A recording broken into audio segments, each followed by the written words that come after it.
পরীক্ষায় আমাদের আলিম মাদ্রাসা কেন্দ্রে আমাদের 4 জন শিক্ষার্থী বহিষ্কার হয়েছে। চরপেশনে শিক্ষামন্ত্রীর নির্দেশনা বাস্তবায়ন করলেন ইউনূ, 4 শিক্ষার্থী বহিষ্কার।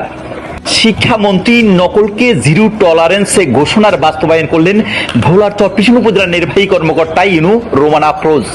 কোনো ছাড় নয়, মাদ্রাসা শিক্ষা বোর্ডের অধীনে ভোলার চরপেশনের চেয়ারম্যান বাজার আইডিয়াল কলেজ কেন্দ্রে আলিম পরীক্ষা অসৎ উপায় অবলম্বন করার দায়ে 4 জন পরীক্ষার্থীকে বহিষ্কার করা হয়েছে।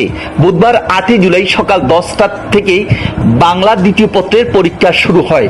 পরীক্ষা নকল করার দায়ে চরপেশন কারামতে কামিল এম এ মাদ্রাসার 1 জন, ওমরপুর গাফুরিয়া পাদিল ডিগ্রি মাদ্রাসার 1 জন, চেয়ারম্যান বাজার আলিম মাদ্রাসার 1 জন, দক্ষিণ আইসা রাব্বানী আলিম মাদ্রাসার 1 জন সহ মোট 4 মাদ্রাসার 4 জন শিক্ষার্থীকে বহিষ্কার করেছেন কেন্দ্রের দায়িত্বপ্রাপ্ত ভারপ্রাপ্ত কর্মকর্তা কেন্দ্র সচিব অধ্যক্ষ মোহাম্মদ নুরুল আমিন। চরপেশন উপজেলার নির্বাহী অফিসার ইউনূ রোমান আফরোজ এই তথ্য নিশ্চিত করে বলেন, মাননীয় শিক্ষামন্ত্রী মহোদয়ের নির্দেশনা অনুযায়ী নকলকে জিরো টলারেন্সে ঘোষণা বাস্তবায়নে পরীক্ষার কেন্দ্রে দায়িত্বপ্রাপ্ত শিক্ষক মণ্ডলীদের আন্তরিক প্রচেষ্টায় tag officer, magistrate, vigilance team কঠোরভাবে কেন্দ্রগুলোতে মনিটরিং করছেন।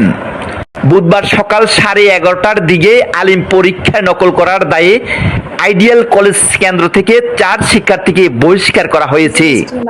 প্রত্যেকেই কঠোরভাবে মনিটরিং করছে এবং শিক্ষকরাও চেষ্টা করছেন সুন্দর পরিবেশে পরীক্ষা অনুষ্ঠানের। সব পরীক্ষা কেন্দ্রের প্রতি এই মেসেজটা থাকবে যে মাননীয় শিক্ষামন্ত্রীর জিরো টলারেন্স নকলের বিষয়ে এটা সবাইকে মানতে হবে। সাংবাদিকদের এক ব্রিফিং এ শিক্ষার্থীদের উদ্দেশ্যে নির্বাহী কর্মকর্তা রোমান আফরোজ বলেন, কেন্দ্রগুলো সিসি ক্যামেরার আওতা, তাই নকল করার কোনো সুযোগ নেই।